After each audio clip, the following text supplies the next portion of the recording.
Денешниот разговор го посветуваме токму на денешниот ден, светскиот ден за борба против насилството врз жените.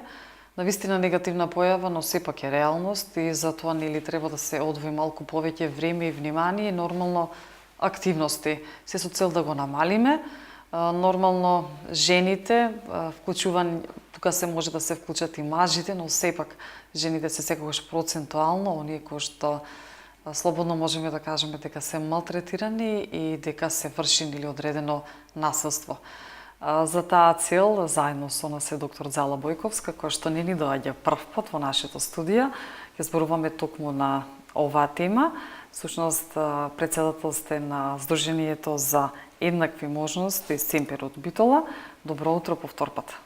Добро утро и за вас и најпрво да ги поздравам сите гледачи на ТВ Мега и секако да се заблагодарам за поканата за учеството во оваа емисија. Секако. Еве, кога зборуваме веќе за насилството, зголемен ли е бројот на жени, млади девојки кои што се врши или врз нив насилство?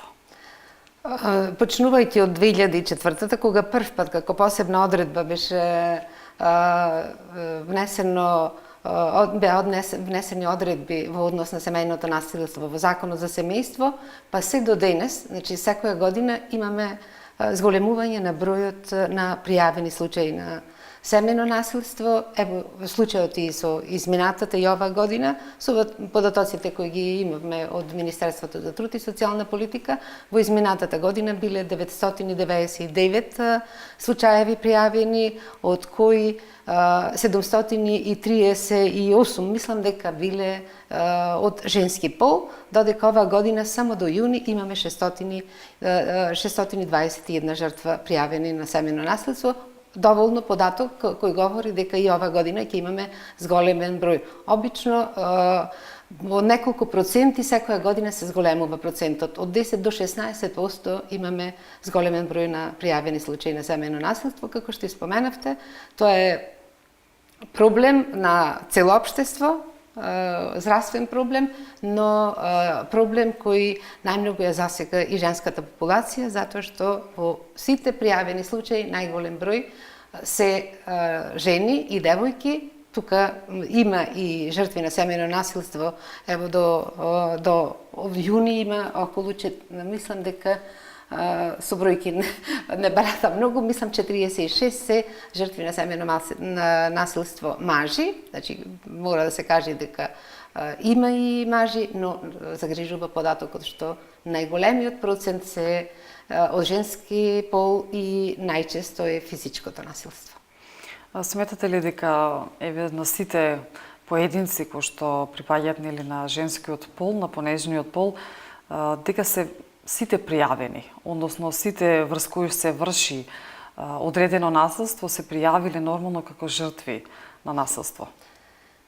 Лично не сметам дека бројот со кој ние располагаме и се евидентирани како пријавени случаи, тоа е најчесто кога жртвата е загрозена по животот. Значи, до тогаш се осмелуваат жртвите да пријават за семејно насилство. Сметам дека поголем е бројот на непријавени случаеви кои трпат и психичко насилство, но тука во прашање се други моменти, традицијата, предрасудите, стереотипите, положбата на жената во самото општество, значи подредената положба на жената во општеството е една од причините што жените се обесхрабрени да пријавуваат семејно насилство. Дел од популацијата смета дека можеби и е нормално поинаку да се однесува мажот кон жената. За жал. Токму и тоа ми беше моето следно прашање, кои се причините зошто например жените, младите девојки не се осудуваат или да пријават, односно да направат нешто за себе си, а со тоа ќе направат и за останатите жени, за останатите девојки, контактирајќи или можеби со дел од жртвите. Што велат тие, например, зошто до сега, односно до тогаш не се осудиле, односно во каква ситуација биле? Нормално убаво е кога, токму и затоа сме тука како медиум, да ја расшириме таа информација токму за тоа како треба да се однесуваме, нормално за да бидеме ние пострекни, а со да ќе бидат пострекни и другите. Бидејќи секогаш како резултат на неинформираноста, секогаш вака седиме, тлееме и не преземаме ништо буквално за нашата среќа. Коренот на семејното насилство треба да се бара во нееднаквоста на положбата на жената во општеството. Значи, се согласили или не, се уште жената е маргинализирана во однос на мажот. Значи, нееднаквоста на еднаквите можности за и напредување во сите сфери на општествениот живот, тука е коренот на семејното насилство. Ме прашавте зошто не се охрабруваат да пријавуваат или ево помал е број од оној кои вистина се очекува дека се трпи насилство од страна на посилниот пол. Тука би кажала една од причините може би и неинформираноста, она што кажав, предрасудите, стереотипите дека се уште има семејства каде се така воспитани во семејството дека сепак поголемо право има мажот и дека не секогаш треба да се реагира. Значи, таа девојка или жена, па сепак треба да попушти, да поќути, ево, народски да се изразам, да поќути, се со цел да го одржи мирот, дали е тоа во семејството, дали во една љубовна врска, значи, во различни, затоа што семејното насилство не се подразбира само насилство во семејството, во меѓу брачните другари, туку насилство, семејно насилство се подразбира и меѓу лица кои имаат блиски односи, кои не живеат во иста заедница, но сепак се во блиска врска во брачните заедници или блиски роднини во семејството. Значи, затоа сакам да кажам дека она што со години се поддржува од страна на повозрасната популација, дека и онака како ги воспитуваат женските деца, тоа не е случај сега, но генерациите предходно поинаку ги воспитуваат девојките, дека тие треба да сепак да го држуваат мирот со поќутување, не секогаш реагирање, затоа што сепак мажот е главата во семејството, за жал. Значи, се уште има семејства каде така се функционира. Имајќи предвид дека тука се вклучени и други луѓе, нели, други поединци, не станува збор само за жената и за мажот, било да станува збор нели во дали се например во љубовна врска или можеби се во брак, секогаш и од едната и од другата страна има нели најблиските, вклучувајќи нели мајка, татко, роднини или блиски пријатели, дали тие можеби на некој начин допринесуваат за да остават едноставно ситуацијата да биде онака каква што е, односно да се врши одредено насилство. Дали можеби од едната или од другата страна да дефинираме одобруваат за тоа да биде како нормално, нели во контакт со жртвите што ги има на пример или во однос на сознанијата што ги имат. Сметам дека не големо влијание. Значи, нема големо влијание. Единствената причина за брањето помош во случај на семејно насилство е на самата жртва. Значи, свесноста на жртвата дека не треба да се трпи насилство, дека да бара излез од ситуацијата, дали е тоа психичко, физичко. Тука би спомнала и недоволната информираност, но и капацитетите на организациите, односно надлежните институции, што е она што како помош може да го пружаат на жртвите на семејно насилство. Една од причините, може би клучот зошто не се охрабруваат и во случај кога ќе пријави на жената семејно насилство, зошто остануваат во едни такви насилни врски е и економската немоќ. Значи, и на глобално ниво женската популација во помал процент застапена, односно економски е послаба. Значи, без економска моќ без да се зајакне економската моќ на жените, не можеме да очекуваме дека секоја која ќе претрпи насилство, дека ќе се охрабри и ќе бара заштита. Дали е тоа од надлежна институција и случајот ќе го доведе до крај, значи ќе расчисти со насилникот, тај има право на живот без насилство и секако да се избори за сопствениот живот. Но економската моќ е една од главните причини која ги држи во едни такви насилни врски.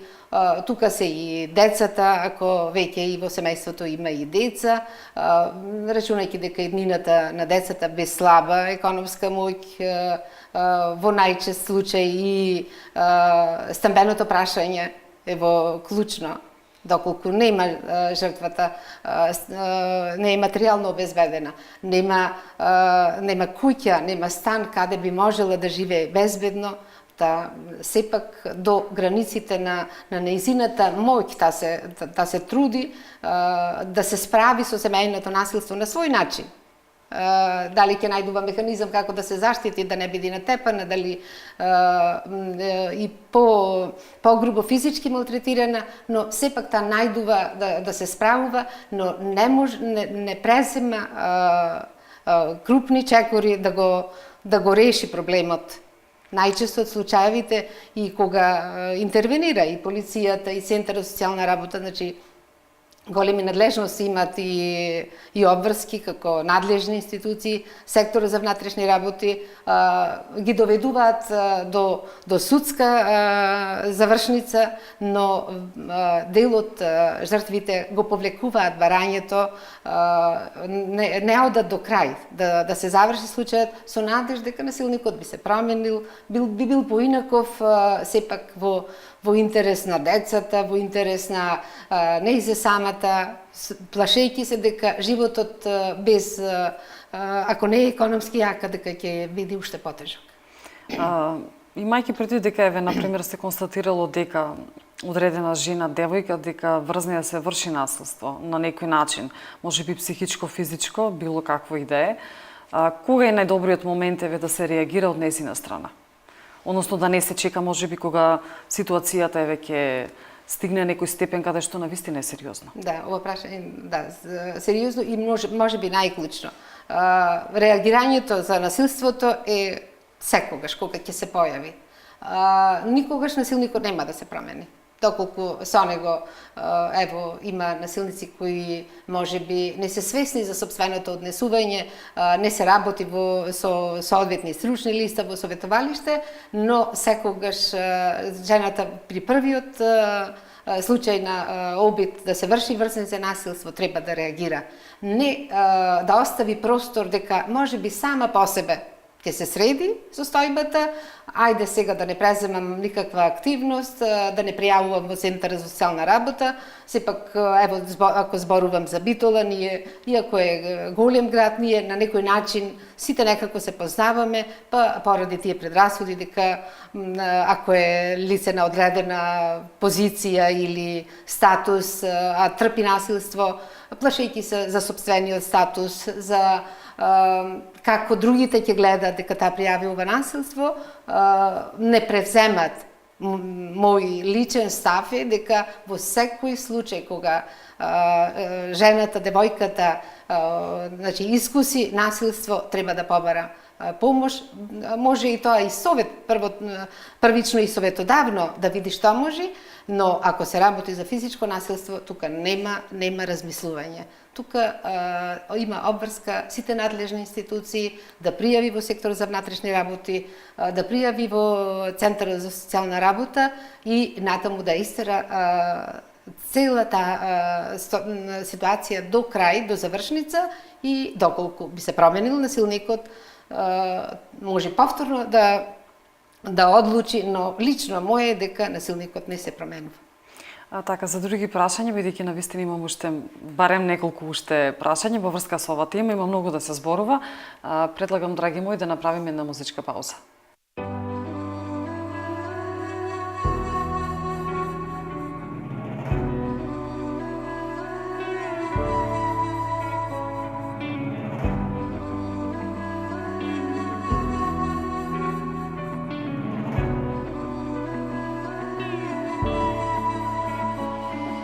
Što ako te sakam, što ako mi trebaš, koga mnogo daleko si ti. Patujem so misli, tebe da te doprav, pola sveta pominam za mir. Podaleku od oči, podaleku od srce, podaleku od sve što imam ja. Ti si daleko od oči, no ušte sivo srce, na tebe nema da zaboravam.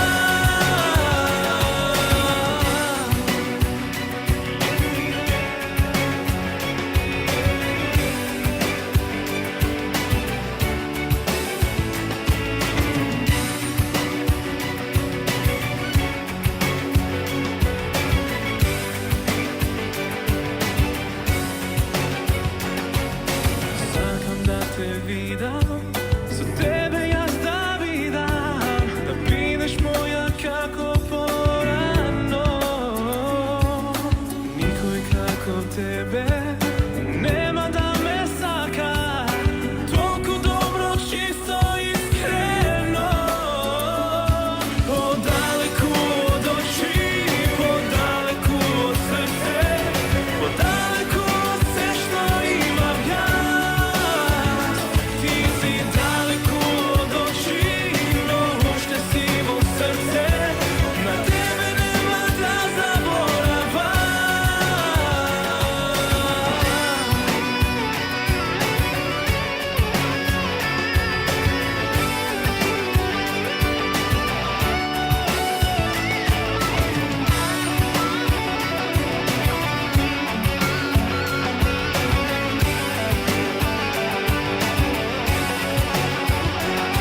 Podaleku od oči,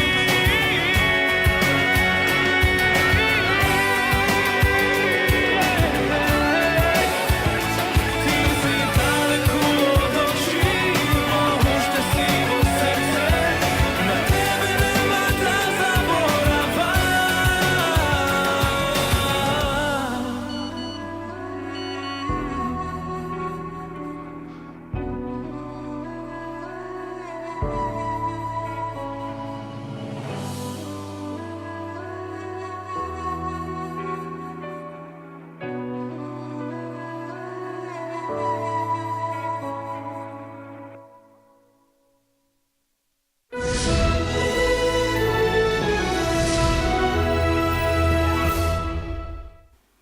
Продолжуваме со нашиот разговор посветен токму на акцент ставаме на жените, односно на насилството кое што се врши врз нив. Продолжуваме со прашањето еве кога можеме да знаеме дека врз нас се извршува некакво насилство и еве и каков вид на насилство може да се врши и нормално дека можеме слободно да пријавиме во одредена институција.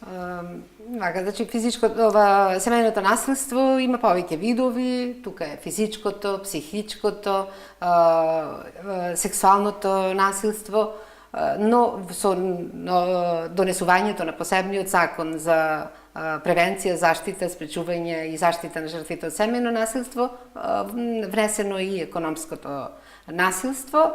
Во секој случај кога лицето се осеќа малтретирано, занемарено, се чувствува несигурност и е вознемирено во релациите со одредена личност, значи треба да е свесно дека тука се работи за некаков вид насилство, треба да стане свесна за кој тип на насилство. Значи, доколку и се ускратуваат средствата на жената со кои лично ги заработува, не се дава, значи, учество во организирање на буџетот на семејството.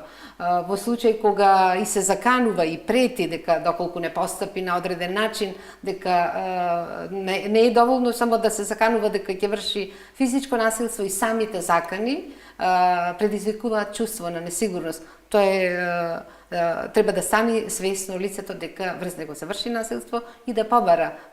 Оно што споменав, доволно е да поразговара со едно сручно лице во Центарот за социјална работа, таму има сручни лица кои имаат значи, посетувано безброј обуки, така да можат да дадат соодветен совет дали се работи, да се идентификува дали се работи за психичкото, додека физичкото насилство веќе со видливи знаци, и тука нема двумење дали има или нема насилство. Во тој случај најчесто жртвите пријавуваат во секторот за внатрешни работи, секако тие меѓу себе се координираат со Центарот за социјална работа.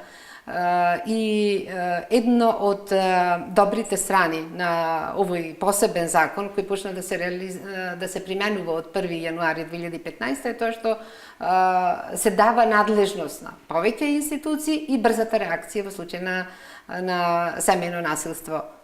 Жртвите не треба да чекат време.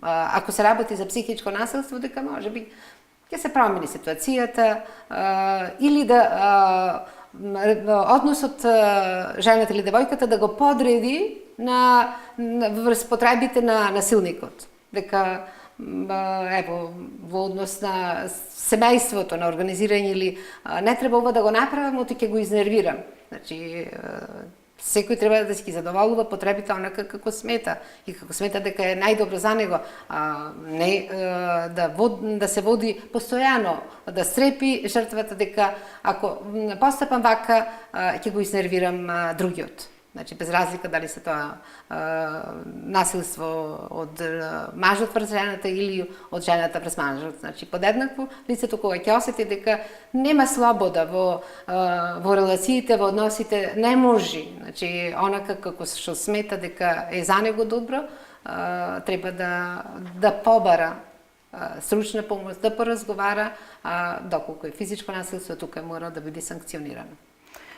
Еве, например, било станува збор за девојка или жена која што како резултат можеби на стравот или недовербата од страна нели на институциите, организациите, здруженијата дека еве нешто ќе се преземе во нејзина полза, што е она што е прво, еве и што следува, што ќе го добие, односно што ќе биде позитивно за таа жртва, односно еве да ја именуваме нели како жртва, што ќе добие доколку пријави. Прво сакам да се осврнам на она што го велите недоверба. Не, жртвите треба да имаат потполна доверба во институциите, дали тоа се работи за сектор за внатрешни работи, СВР или Сдружение на граѓани, но тие очекуваат да се реагира брзо кога тие трпеле 5 или 10 години насилство и кога ќе се случи во моментот насилството брзо разрешување. Значи тоа е долг процес кој повторно бара да се реши. Кажав, доколку се работи за физичко насилство, сега ингеренциите на секторот за внатрешни работи, на полициските службеници е излегување на лице место, брза реакција, упатување на жртвата во здравствена институција, затоа што доколку се нема доказ дека е вршено физичко насилство или психичко, било какво, без соодветен документ, медицински документ кој би послужил пред надлежниот суд, не може да биде валидно она што сама жртва да го кажува. Значи, треба да има веродостојна документација врз основа на која ќе се утврди дали постои или не постои. Брзо се постапува, значи во случај на физичко или друго насилство, брзо се постапува, се поднесува кривична пријава, потоа се изрекуваат и заштитни мерки од страна на Центарот за предлагаат мерки, Центарот за социјална работа ги донесува заштитните мерки судот, но исто и самата жртва може да се обрати во Центарот за социјални работи доколку има закани, доколку има закани по животот, безбедноста незина. Значи, таа треба да се обрати во Центарот за социјална, да бара изрекување и сама може да покрени до судот изрекување на заштитни мерки доколку има докази дека навистина врз нејзе се врши насилство и дека е загрозен животот.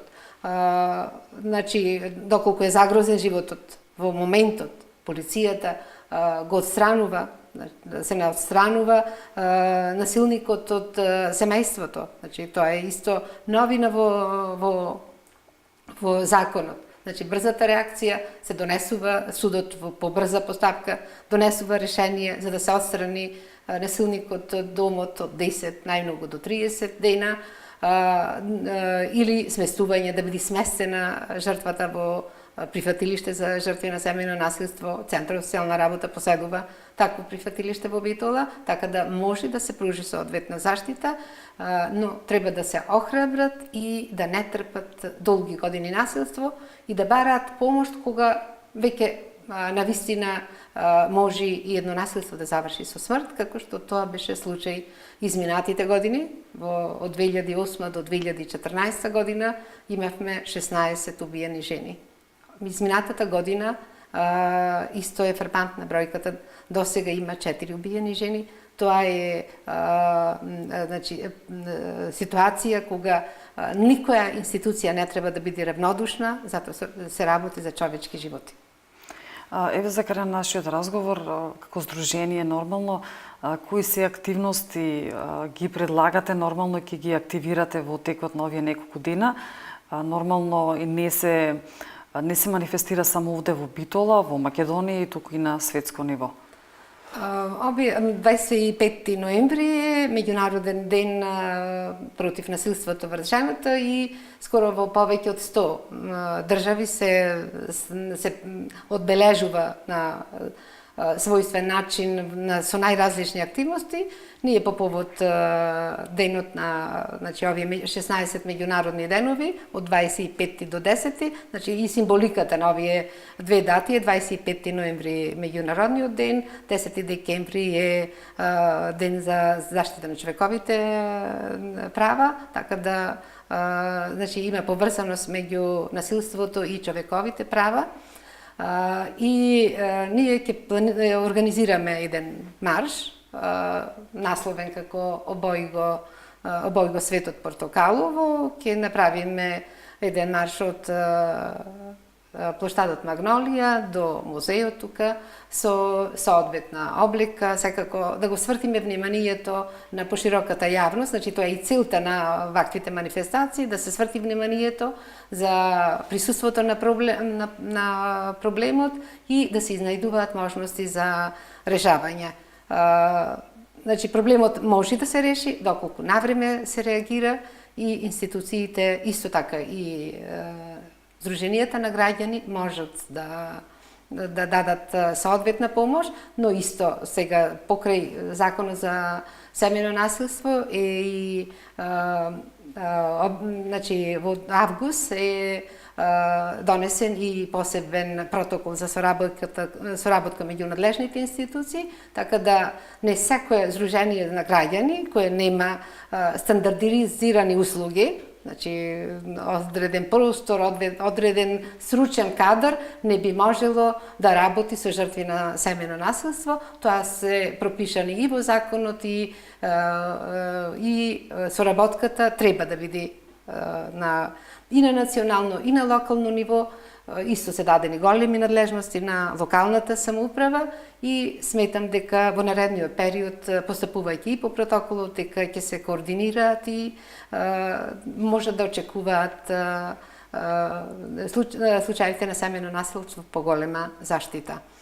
Исто така во рамките, сакам да кажам, ќе организираме една тркалезна маса, се со цел да се види кои се можностите во однос на примената на овој закон, што е она што треба да се подобри во делот на координацијата меѓу институциите и секако ние во рамките на овие денови ќе дистрибуираме доста информативен материјал во кои се наведени и надлежностите на Центарот за социјална работа, надлежностите на секторот за внатрешни работи, на кои телефонски броеви може да се обратат жртвите за семејно насилство и апелирам до сите граѓани, доколку имаат сознание за семејно насилство, дали во соседната куќа или во меѓу блиските пријатели, да го пријавуваат, тоа е и обврска и со новиот закон, и ниту една жртва да не трпи насилство и да бара навремена заштита. Тоа може да го добие, но треба да биде храбра и да биде истрајна до крај. Ви благодарам за сите информации. Се надевам дека со овој разговор ви продинесовме некако да ја развиеме, односно да зголемиме свеста токму за евентуалното и можното насилство во семејството и дека еве кај девојките или кај сопругите, жените, можеби кои што чувствуваат дека некако се чувствува нешто што не е во ред, дека сепак еве ќе поттикнеме малку повеќе храброст да се упатат еве до вас или до сите надлежни институции. Ви благодарам и секако се подразбира останува соработката за сите активности кои што ги планирате од ваша страна. Ви благодарам и вас и се надевам дека ќе имате почести емисии се со единствена цел да подигнемете јавната свест за овој значаен проблем. Секако. Драги мои, еве, нашиот разговор навистина многу продуктивен. Размислете еве токму на оваа тема, барем денес, со цел означување токму на овој ден. Продолжуваме со нашата утринска програма.